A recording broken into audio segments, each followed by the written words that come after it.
Compañeros, hay una situación y oyentes que pues ha llamado bastante la atención y después recordemos que el presidente Donald Trump había hecho una promesa o un anuncio en su campaña presidencial que apenas subiera a la presidencia él terminaba la guerra de Ucrania. Sin embargo, pues parece que las cosas no han sido así, pero sí ha habido un participar bastante activo por parte del presidente. Ha estado dialogando con las partes. Hubo un hecho bochornoso que pasó hace un par de semanas cuando Zelensky estuvo en la Casa Blanca y pues de alguna manera para muchos fue maltratado al tratarse pues de un jefe de Estado por parte no solo del señor Donald Trump, sino también de algunos vicepresidentes, creo que se encontraba ahí el señor Rubio, y pues esto fue muy mal visto. Sin embargo, pues al parecer siguen adelantándose las conversaciones y hay bastantes puntos o interrogantes en cuanto a lo que es esta situación que se produce en Ucrania respecto a la situación guerra. Hablemos a esta hora, quien amablemente nos atiende,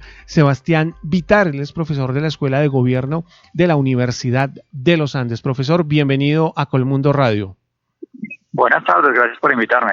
El gusto es nuestro, gracias por estar aquí ante este llamado y ante este favor de actualizarnos y contarnos un poquitico sobre esta situación. Profesor, hay algo que ha llamado bastante la atención. El presidente de los Estados Unidos, Donald Trump, recientemente pues ha mencionado un par de veces la necesidad de hacer elecciones en Ucrania. Tenemos entendido y según mirábamos hace un momento, pues en teoría ya el periodo presidencial del señor Zelensky estaría ya vencido.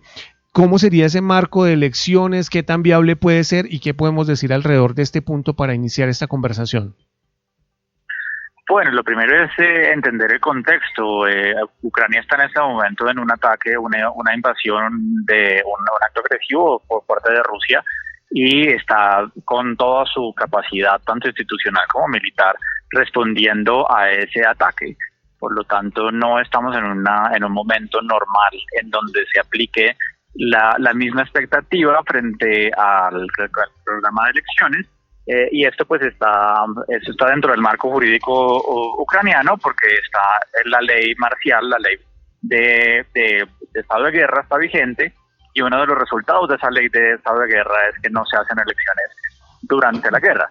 Lo segundo es las consecuencias que podría tener una elección en este momento. Cambiar el gobierno de Ucrania podría tener un efecto devastador para la guerra, sobre todo si tenemos en cuenta que Rusia tiene una historia larga de entrometerse exitosamente en elecciones. Es decir, si hay unas elecciones en este momento en Ucrania, muy posiblemente una de las estrategias que utilizaría Rusia sería buscar que el resultado le favorezca para sus pretensiones de expansión. Por lo tanto, las elecciones en Ucrania en este momento pues tienen que ser entendidas dentro de este contexto de agresión del cual ellos se están defendiendo. Profesor Vitar, a propósito del contexto que menciona, pasemos ahora a analizar esa oposición interna que también asume el presidente Volodymyr Zelensky. La oposición ucraniana abiertamente ha cuestionado en varias oportunidades la legitimidad y la prórroga de esta presidencia. ¿Qué opina justamente de la oposición y el alcance de la oposición interna en Ucrania?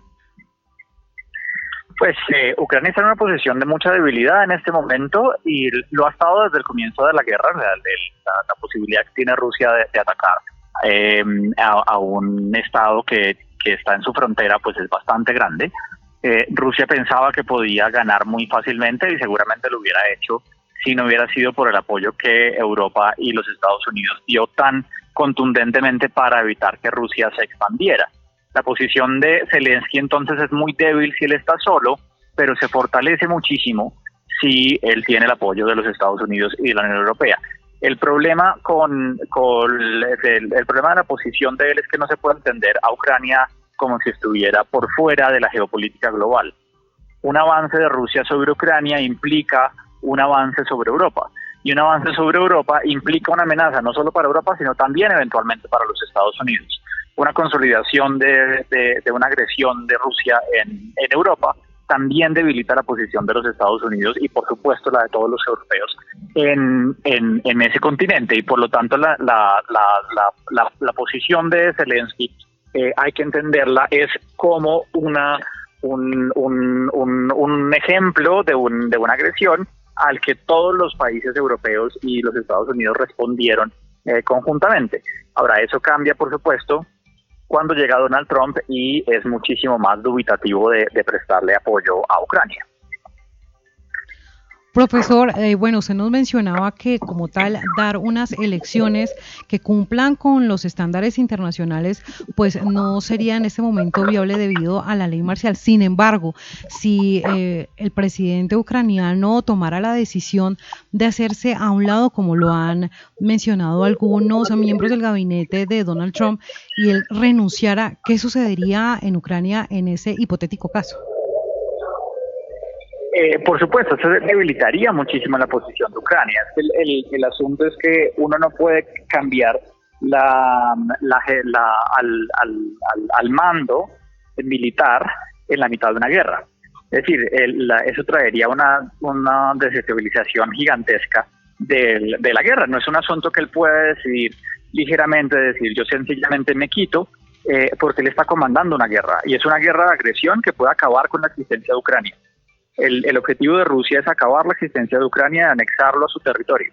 Y por lo tanto, cualquier acto que desestabilice a Ucrania internamente es una victoria para Rusia.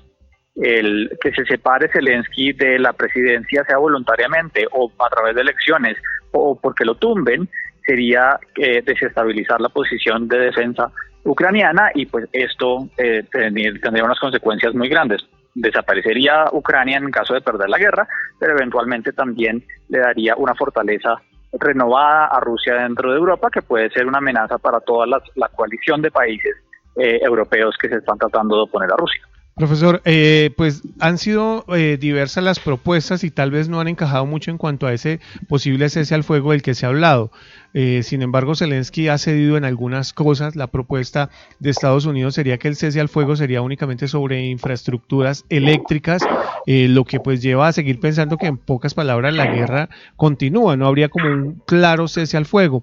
Dentro de estas posturas y estas propuestas que hay de parte y parte, y estando Donald Trump en medio, ¿hacia dónde podríamos encaminar la posibilidad de que realmente haya un cese al fuego?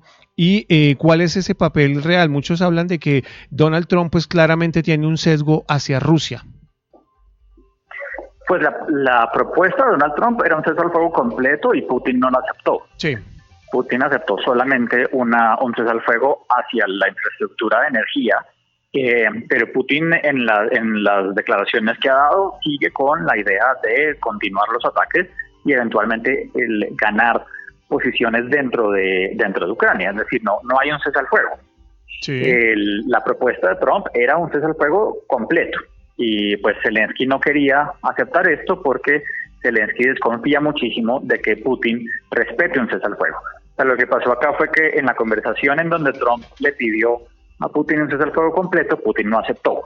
Entonces, lo que tenemos es una posición, de hecho, de fuerza de Rusia, porque considera que en este momento la suerte y la geopolítica le está conveniendo. De acuerdo, profesor Bitar.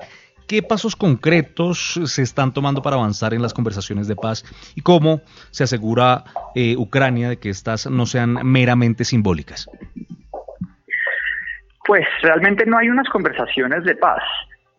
Hubo una llamada entre el presidente Trump y el presidente Putin, pero no hay una mesa en este momento donde se esté discutiendo a profundidad. Hay una propuesta que es hacer esto en Medio Oriente.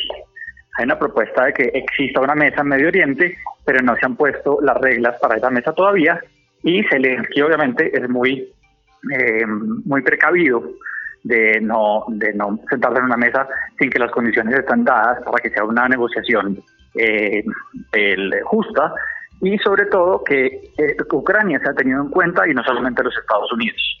Entonces todavía no hay una mesa que sea confiable sobre cómo construir un cese al fuego.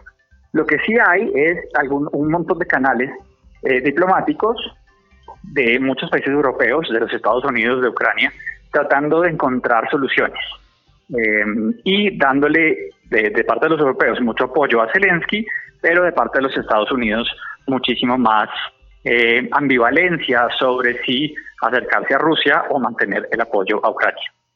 Sabemos que aquí pues hay muchas hipótesis, hay mucho que analizar, sin embargo me gustaría pues dentro de lo que usted puede tal vez concretarnos un poco, ¿será que finalmente el objetivo de Rusia es el que usted incluso hace un momento mencionó, su final y su objetivo y todo tendría que conducir a que definitivamente haya una invasión total? Pues el objetivo de Rusia son dos cosas. El objetivo que ellos mismos han dejado claro es tomarse el territorio ucraniano y anexarlo. Sí. Anexarlo completamente. Pero hay un segundo objetivo que es eliminar a un gobierno pro-occidental en la frontera de Rusia. Es decir, una cosa es anexar, pero otro objetivo es lograr que cambie el gobierno dentro de Ucrania y que el nuevo gobierno sea prorruso y no busque entrar a la OTAN y no busque acercarse a los Estados Unidos y a los europeos occidentales. Entonces puede haber un espacio de negociación parcial, seguramente temporal, seguramente no duraría muchos años, pero puede haber un espacio de negociación parcial en donde Rusia acepte un territorio sobre el que tiene control en este momento, que es una parte pequeña de Ucrania, incluyendo Crimea y otros espacios hacia la frontera, pero seguramente para aceptar una paz así, es decir, dejarle a Ucrania el resto del territorio y quedarse con lo que ellos en este momento controlan militarmente, para eso ellos exigirían que no haya una cercanía entre el gobierno, sea de Zelensky o del que sea futuro, con los Estados Unidos y mucho menos entrar a la OTAN. Cualquier cosa por debajo de eso para Rusia no es aceptable. Tener que Ucrania entre a la OTAN para Rusia no es aceptable, y devolver los territorios que en este momento ya controla militarmente tampoco es aceptable. Y ese es el problema de una negociación de paz. Uno asume que una negociación de paz empieza con gente que quiere la paz, pero no necesariamente. Las negociaciones empiezan con las posiciones de fuerza que tiene cada uno, y en este momento la posición de fuerza de Rusia es muy grande como para aceptar un trato que sea justo para Ucrania. Y mientras que Rusia considere que tiene toda la ventaja para hacer incluso muchas más ganancias militares, y mientras que vea que los Estados Unidos quita el apoyo a Ucrania, pues no tiene ningún incentivo para negociar. Todo lo que tiene es un incentivo para seguir ganando posiciones.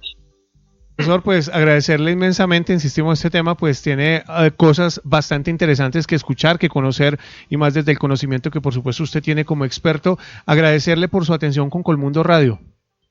A ustedes y a la audiencia, que estén bien.